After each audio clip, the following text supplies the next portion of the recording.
Welcome to the Sensory Empower podcast. I'm Bethany, your host. I'm a holistic occupational therapist with over a decade of experience in supporting individuals helping to transform their world through sensory empowerment.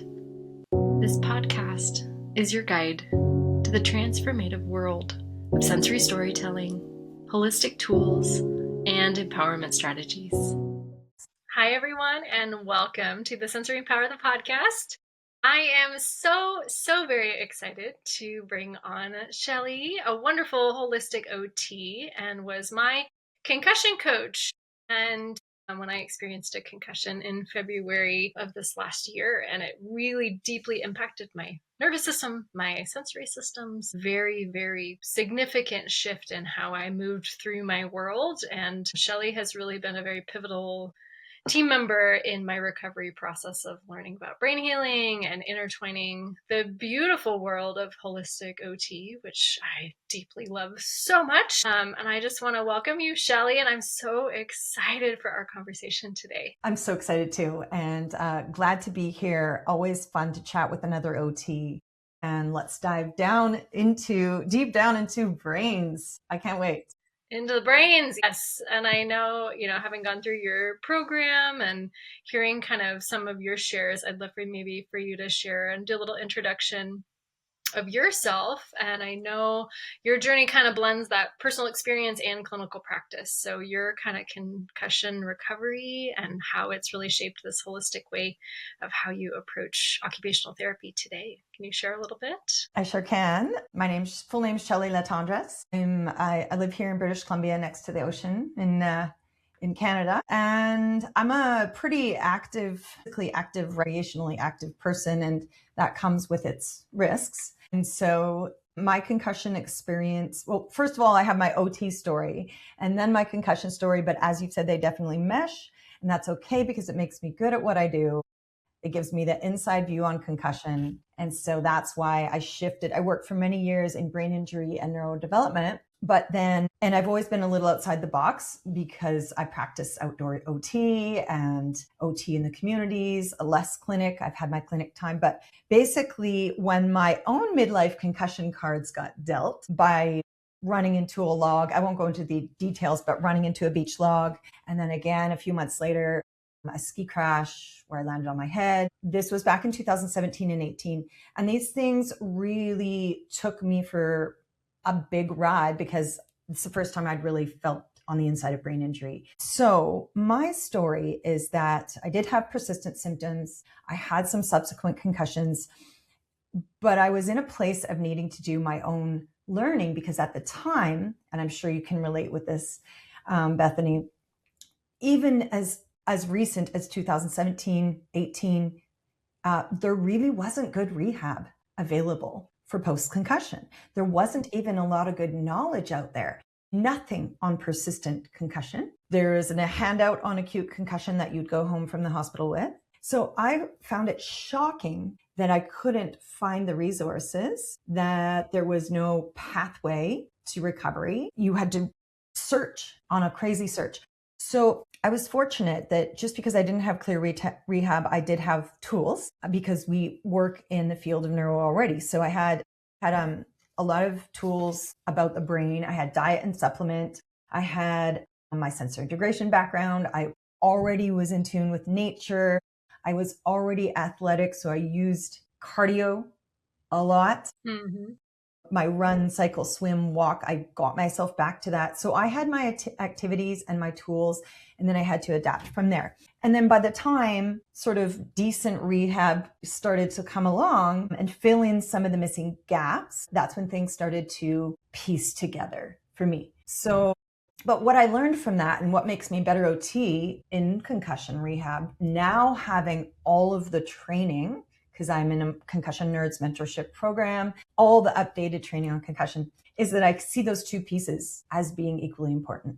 You cannot just do little bits of clinic rehab on the missing skills and not have that other piece, the tools, the activities, the integration. And so I think even though it was maybe a little bit backwards, in the end, it all came together and I really needed those pieces to be there. So that's kind of my story about concussion. It's a beautiful story. And I deeply acknowledge and have those lived experiences as well of there's a limit that I certainly felt, which is why I reached out to you. Like, there's something missing here in the journey of recovery. Yes. And, even just the minimal screen that was completed. Yeah, those foundational pieces. And I think deeply learning too, and we'll kind of dive into like mindset and, a little bit more deeper level of your 3 program that I went through, really, really made that massive pivot. Mindset was huge for that shift for me. Because there was a lot of like, I can't do these things. I used to be able to do these things. And getting stuck in those brain loops is not effective in growth and moving forward. And if things popped up in my sympathetic responses and I got dizzy and overwhelmed and hot and, that full sympathetic response, like we've talked about and learned in your program, exactly. It was a like, whoa, okay, I got to tap into those early signs and practice those holistic tools. And that kind of leans us kind of into this next topic of holistic OT. We both, definitely describe ourselves as holistic occupational therapists. And you kind of talked about that cardiovascular piece. What does that look like? It can be the 3 program or other aspects of your life, especially combining like yoga and nature and mindfulness. And I know you do work with horses as well. Can you share a little bit about like what holistic OT means for you? For sure. I love this question because a lot of times people go like, what do I need an OT for?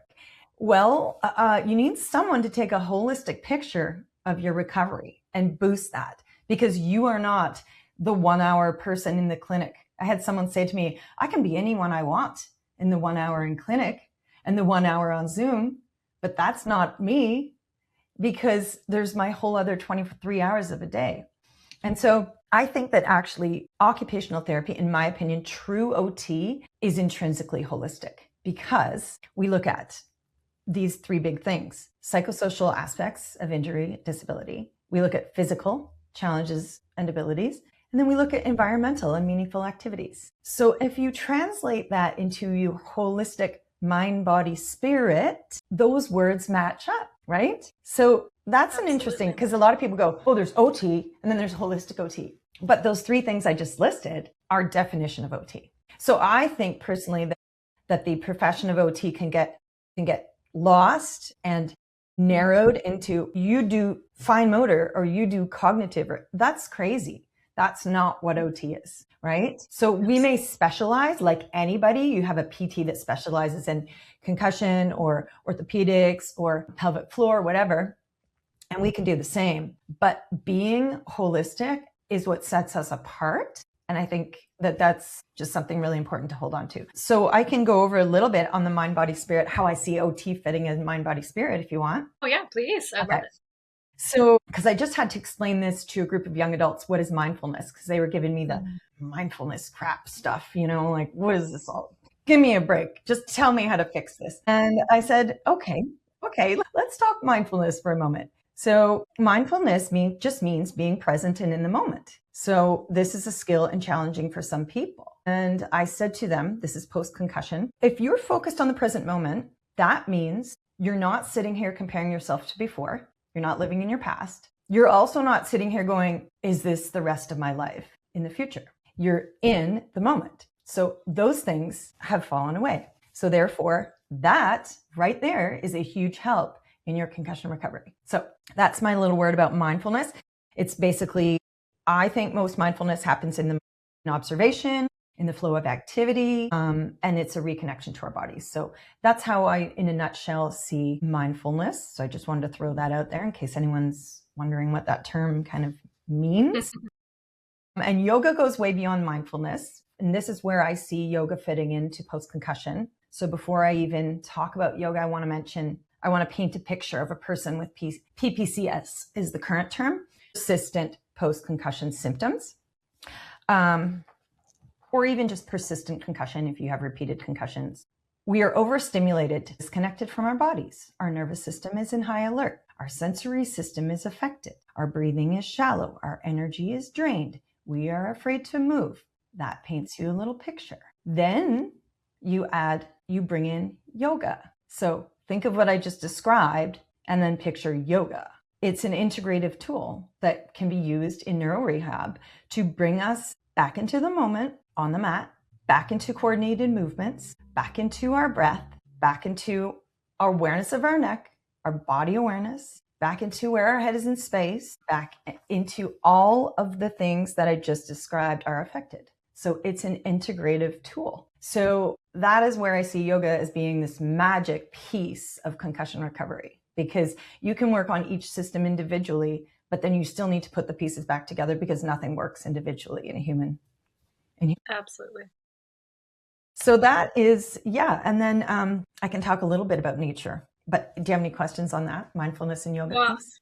Yeah, I mean, those are practices that I've had integrated into my life for years. I remember starting yoga when I was about 15 or 16, and it was one that I had a hard time returning to. So having the graded, and now we're going to do seated, and then we advanced, right? Because that's what OTs are so magically able to do. Well, that's what I want to actually hear from you here is how did you find the yoga in the post-concussion recovery style? How did you find that for you?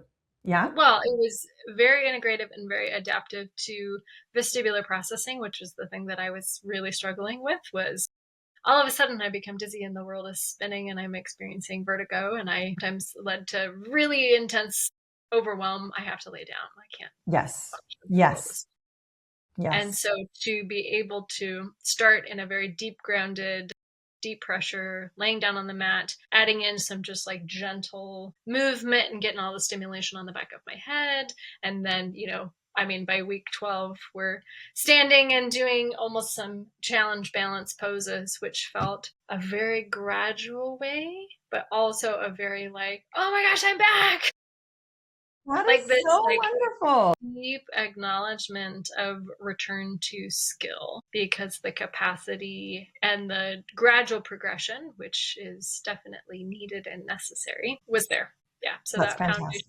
And that's where, when I was in my, I have all these supports here in the medical world and I need something else because it's not really working. And so when I found out you incorporated yoga into your program, I was like, done. Hands down, this is exactly what I need.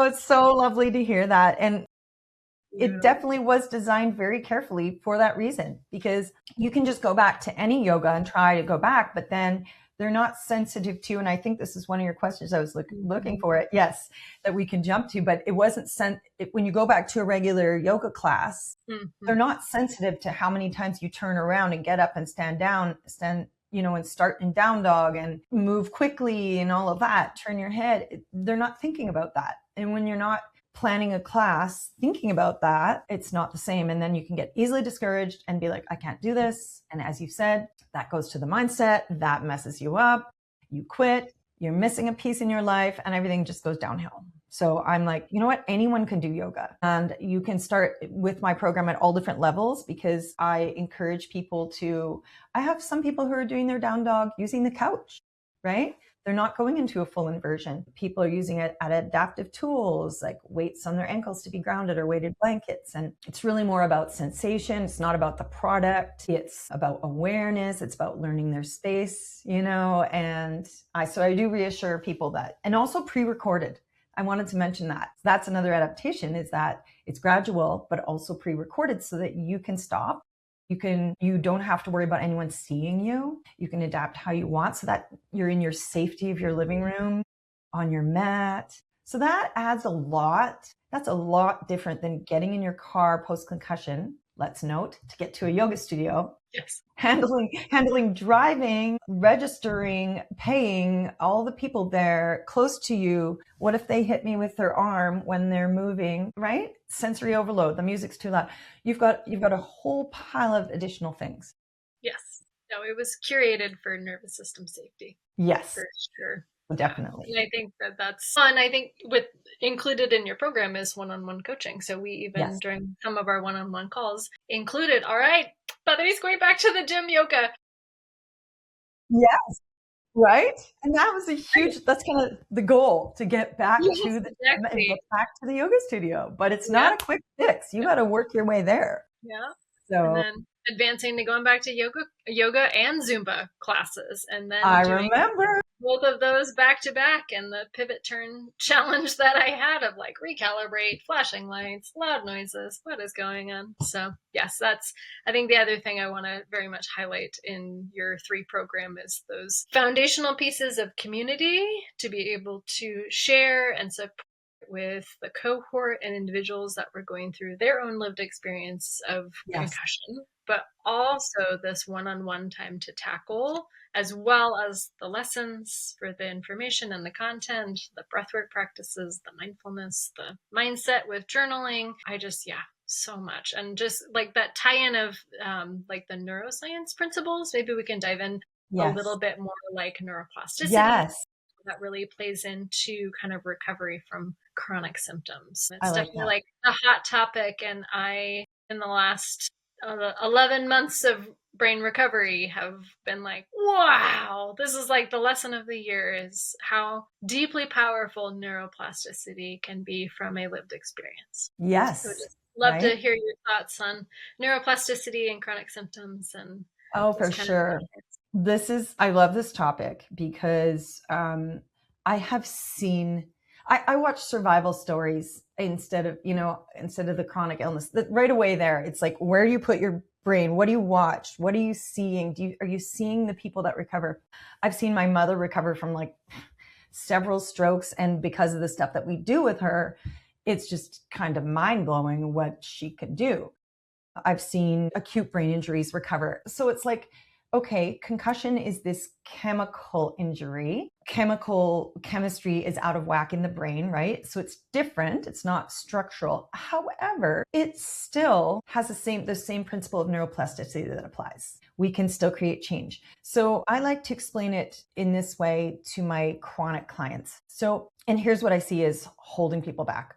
One big piece. Recovery from chronic symptom requires new movements and postures. So you need to move through different movements and do different things with your body, including cardiovascular, including going upside down. Yes, all the things. New sensory experiences, right? You need to be able to sit here in front of the light and listen to music, and you need to move towards the sensory experiences. You need new learning. You need cognitive challenges. That's why my program, I make it an entire book with journaling so that you have work to do. You got to take a course, because that's part of intrinsically why I added that piece, is because I want you to do new learning.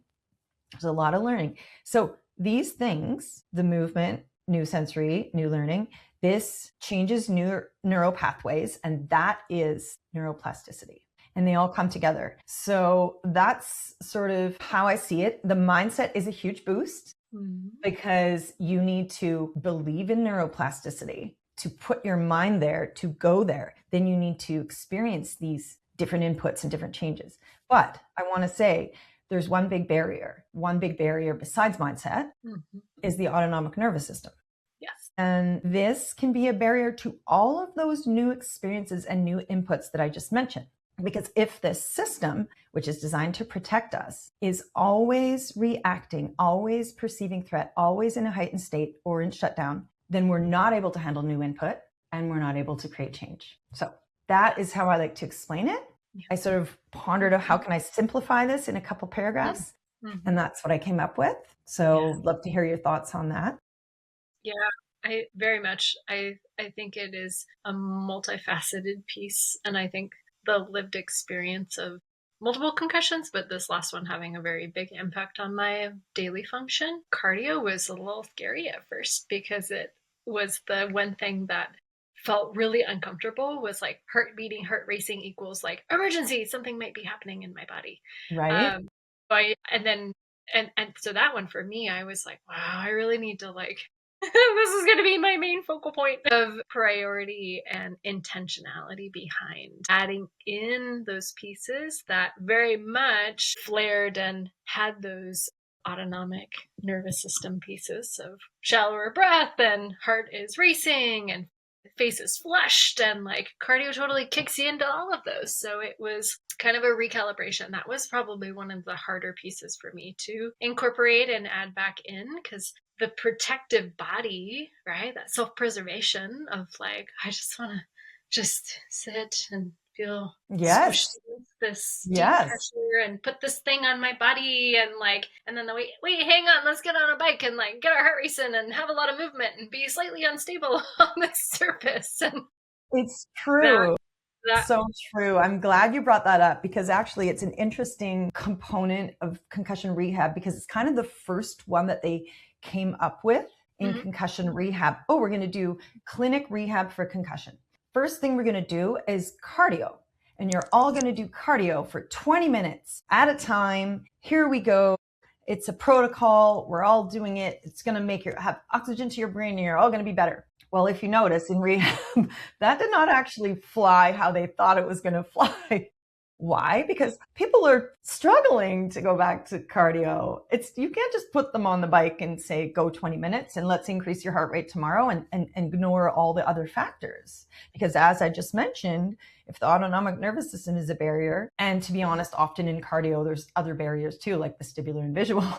If you're out running, you're on your bike, but it's not that simple. So you have to kind of decode the thing. And you need the challenge because you know it's good for you. But my job is to really educate people. I'm not just going to give you the cardio. We're going to work through, well, what is the issue here? yes. For my client who can't walk around the block. And you remember one of the clients in our group talking about that. And it turns out it wasn't the cardio so much, it's other issues. Yeah. Depth perception and things like that. So definitely the autonomic nervous system is that barrier to neuroplasticity, is one of the big ones. I'd say mindset and autonomic nervous system would be the barrier because neuroplasticity requires different inputs. And that's the easiest way to remember it, right? Learn a dance moves, take a course, take those little mini jogs, which is the way I reincorporate cardio, is just start with, little bits and faster walks and that kind of thing. But so neuroplasticity really is changing neural pathways. Oh yeah. Yeah. New connections. Absolutely. New connections. Exactly. And strengthening old ones. And I actually brought this up in a recent reel about how don't forget about your previous skills because your brain hasn't forgotten how to ride a bike, how to skate. So those aren't just you just don't go in cold in your concussion recovery and think you just can't do anything anymore. You still have those connections, how to ride a bike, how to figure skate, but they need to be strengthened, right? You need to bring them back. And that's what you did. That's what I've done. But those things are so key. And that's why the first thing I ask somebody is what do you like to do? Right? So so those are my thoughts on neuroplasticity and neuroscience. And I think you will see that pattern in all rehab. You come home with an exercise. Wow, it's a new way of moving my body, right? Creates neuroplasticity. In conjunction, I was doing, outpatient physical therapy, vestibular rehab, and that kind of ties into this role of vision vestibular processing thought that we can dive into because we've reviewed that autonomic piece. And I remember that being all right, the amount of VOR practice that I had.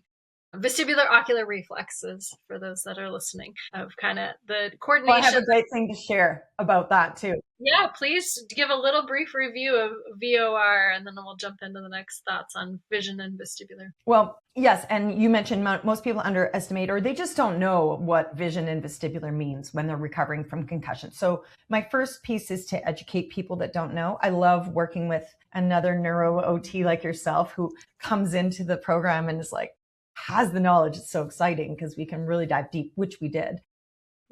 But so our visual function and our inner ear balance function is impaired often in post-concussion. And a lot of people don't know that. And they can get in the way of activity.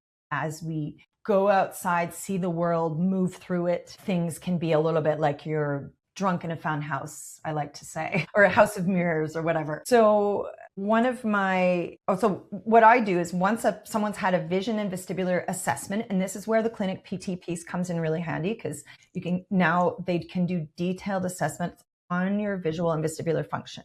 And then once I have an understanding and they have an understanding of where the dysfunction lies, because it could be more one-sided for some people. It can be certain functions, every brain injury is a little bit different. But then it's time to use activities to integrate these functions, because these two systems, visual and vestibular, do not work in isolation. And the third system is the neck that doesn't. So those three things actually work together all the time. Like, when's the last time you looked at something without turning your head? Or I don't remember. So you don't usually move your eyes without your head. It's all together. But a recent study that I want to mention on this, on the vestibular ocular reflex, the vestibular ocular reflex is when you fixate your gaze on something, but then are able to move your head. So your eyes don't go with you. They stay there. Anyways, they did a whole reel about, did you know this is actually not a functional reflex? Because what do you actually use it for? The horizontal. You use it to shake your head and look at someone. That's it. That's it. There's no other function. So not then even scan? No, not even driving, because you're looking, you're shoulder checking. There would be shoulder checks. Yeah. So then I engaged in, and I'll send you the reel. It's from a neuro PT clinic. I said, oh, well, let's dive down spotting in dance. Can we dive down that path? Because am I actually fighting a VOR reflex, or what's happening here? She goes, oh, I love that you asked this. So she says, in the beginning, you're holding your gaze. So this, you know about this because you're a dancer. So you're holding your gaze and you're turning. So you're using the VOR, but then you're doing a quick override as you whip your head around, overriding VOR and coming back to center so that you don't get dizzy. So it's an actual cognitive practice that will inhibit dizziness.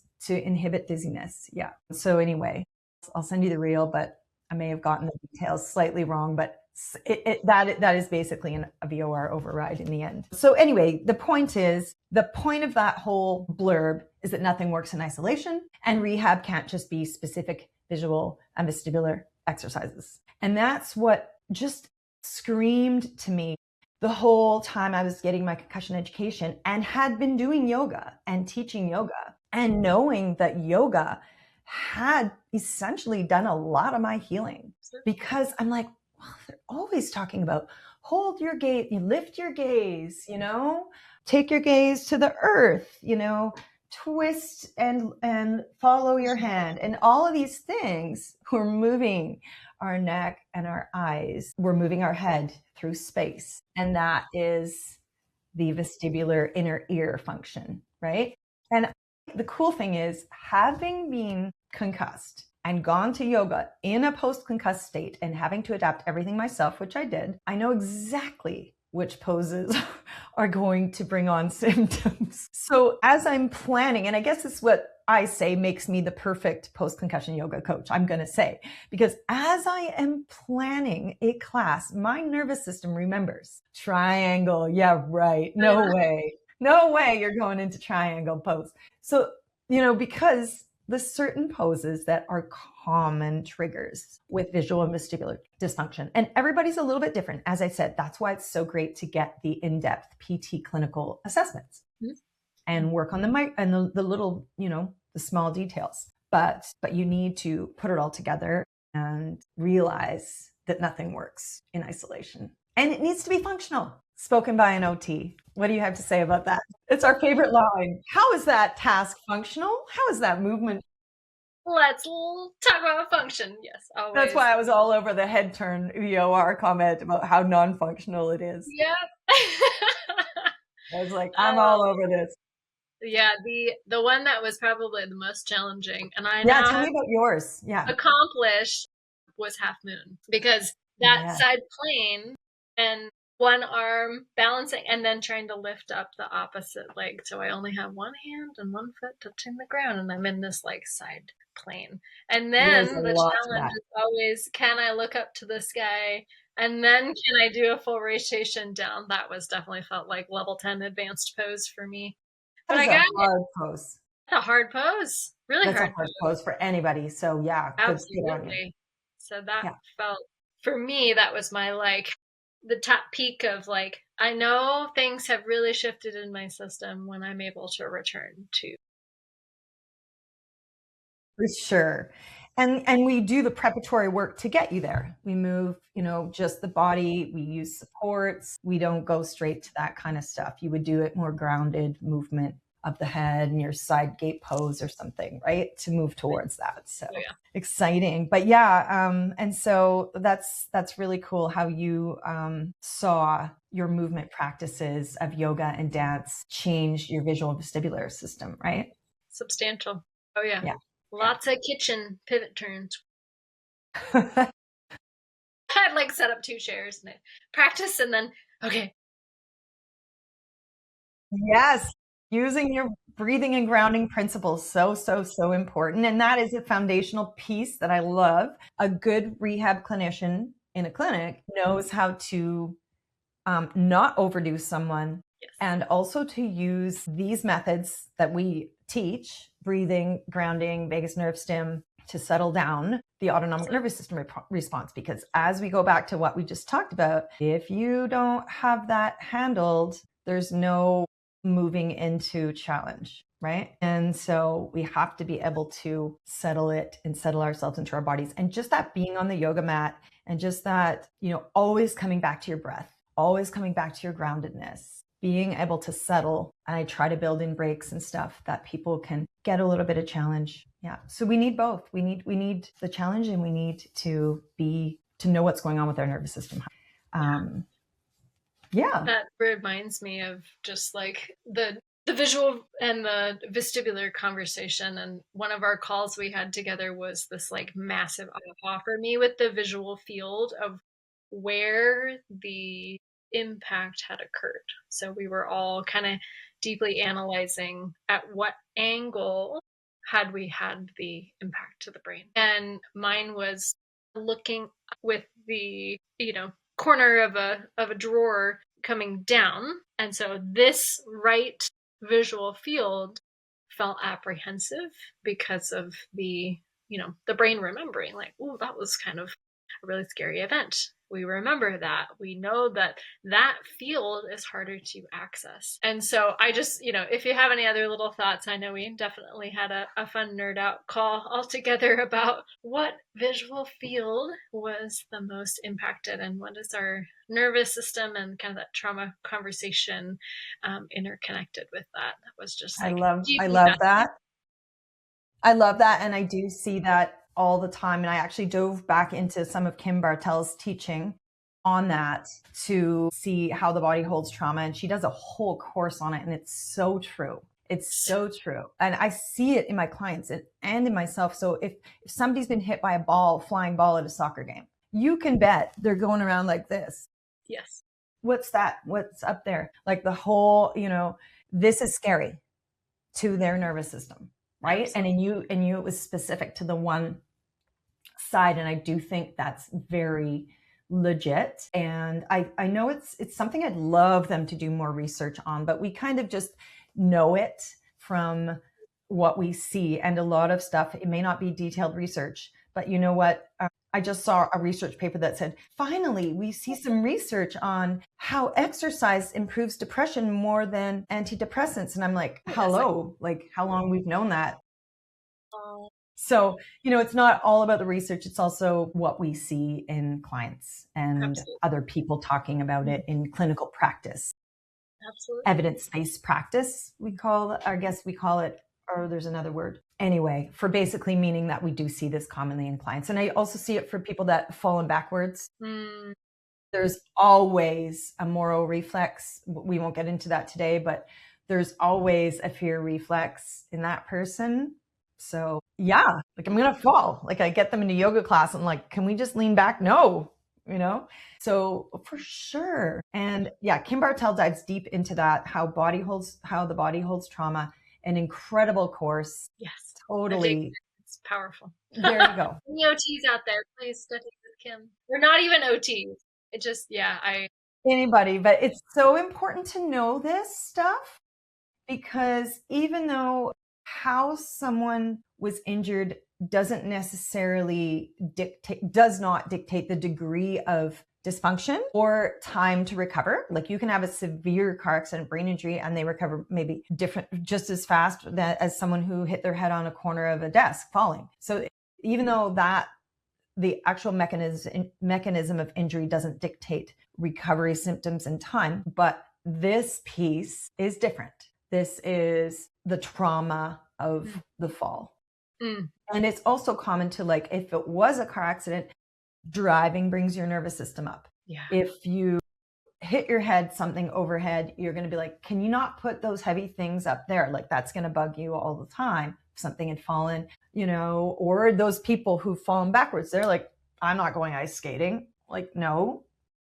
Yeah. So we see that, right? We see people have that fear. Yeah. Absolutely.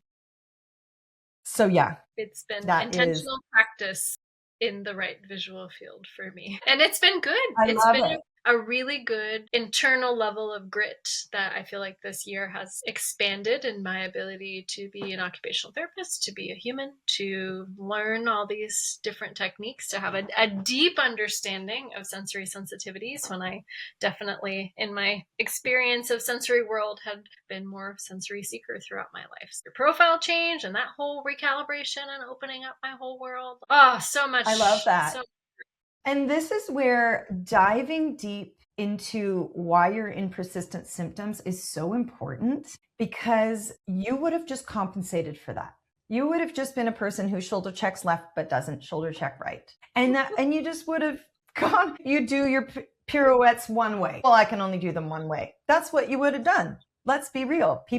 So many people post-concussion are living with their compensations. That's the truth, including myself. And I hadn't even admitted to some of mine either. Very similar, like that right side. Like, I'm just not doing it because it's harder, right? Or people who just don't go outside that much because they got to start turning on all their peripheral vision, or they just rather stay here. So we can live in our compensation, but we need to realize that that isn't neuroplasticity.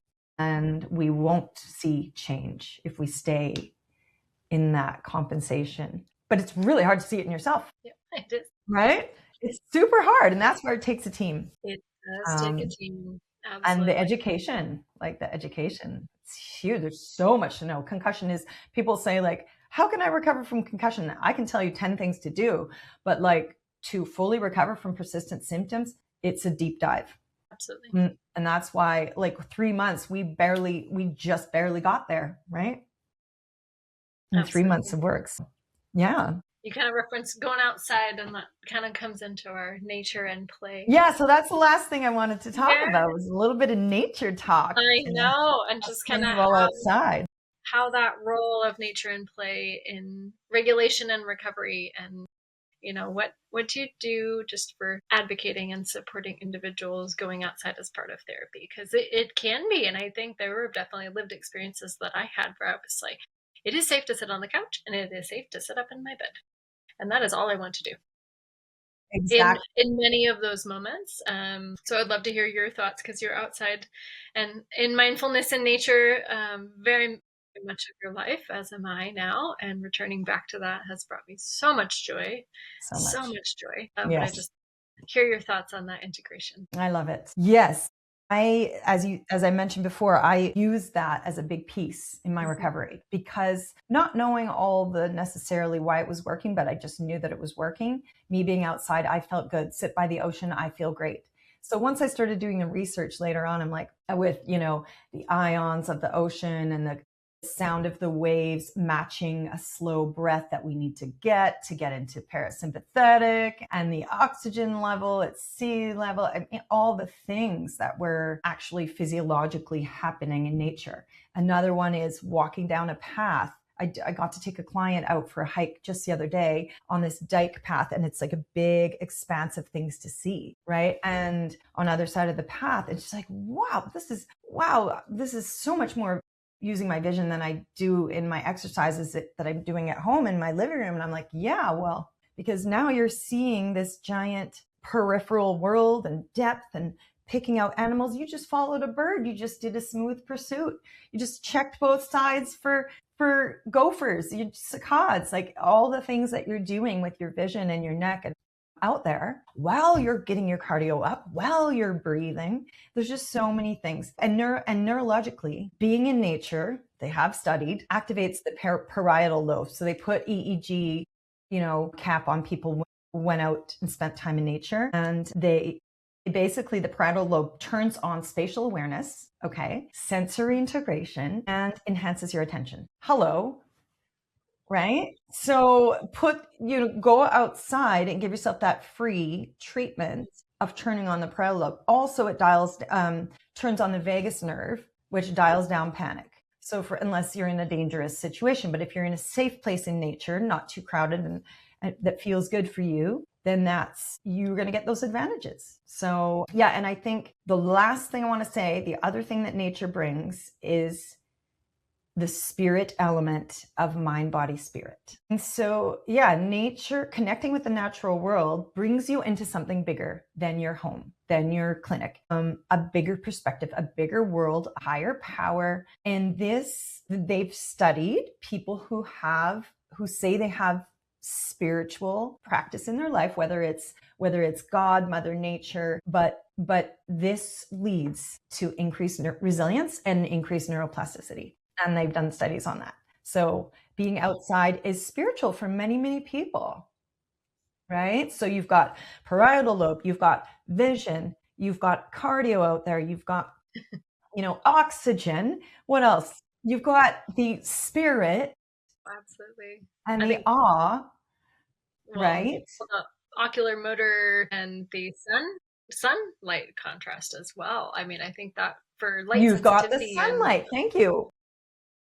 Sensitivity, Yes. and do I need my sunglasses and my hat today? Can I just do sunglasses? That kind of adaptation of light and light sensitivity. That was definitely one. Yes. And my number one thing for sensitivity is to go out in the sunlight first. Yep. Yeah. So just so many amazing things. And it's really interesting because I'm following someone who reached out to me with concussion struggles, and he's actually living in nature. And like camping and traveling, and about 2 months later, he's like, I think this is pretty much resolving, like with the tips you gave me, and it's Incredible. Doing really well. So intermeshed within. Yeah. Absolutely. Yeah. Well, it's probably, you're doing a lot of your own therapy there. Now, again, you can miss stuff yourself. So I'm sure in an assessment, which is necessary in a detailed clinic assessment, is really useful, because then you can see the pieces that are missing, and then you can address them. Like maybe you're not looking up or maybe your nervous system is freaking out on certain trails or pathways. Let's try something a different place. So, all the little things, but in general, I'm all about nature for neuro and for spirit. Yeah. So beautiful. I love it. Very much agree. Integrated into much of my life, and it's been. I noticed that on your posts. You've been traveling, Bethany, and outside so much. It's wonderful. So much nature, so much sun. Yeah, I went to experience Panama and all the jungle experiences. Talk about lots of visual trekking in all different plains to watch and search for sloths. It looked fabulous. Very. I love when my clients get back to travel, because it just brings their joy out. It just brings so much joy. And, that's one of the things that people will not do. I can't travel anymore. And I'm like, I took a 6-month pause of being on an airplane, and was a little like, okay, airplane. All right.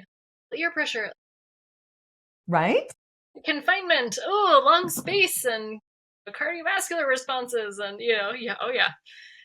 so planes are easy peasy, and I'm able to even sleep on a plane now, which feels amazing. So that's amazing. Yeah, you've just really turned your life around with doing all the right stuff. And I mean, and you're an amazing OT. Can I just say, I listened back on some of your podcasts. I'm like, oh, she's so great with this. I want to know more about safe and sound. I mean, I know it, but I want to dive deep into that more. And you talk about emotional regulation and all the stuff. Like me, your neurodevelopmental and your sensory integrative lens really did naturally help you in your concussion recovery. Because imagine if you didn't have that background. It's hard for us to imagine, but if we still needed, think of it this way, if we still needed all this extra help in post-concussion recovery, think of someone who has none of the background that we have. And that's where I like to step out and go, holy moly, there's so much to learn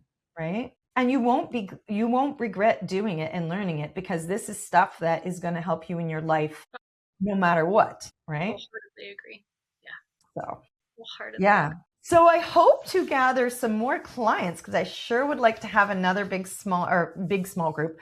I always keep it under 5 so that we can get lots of one-on-one interactive time. and Yeah. cohorts, and yes, Cohorts. I usually do a seasonal cohort, but I can take I have room for a couple more people right now. So if anybody is out there in January still going, I should have joined, reach out, Yeah.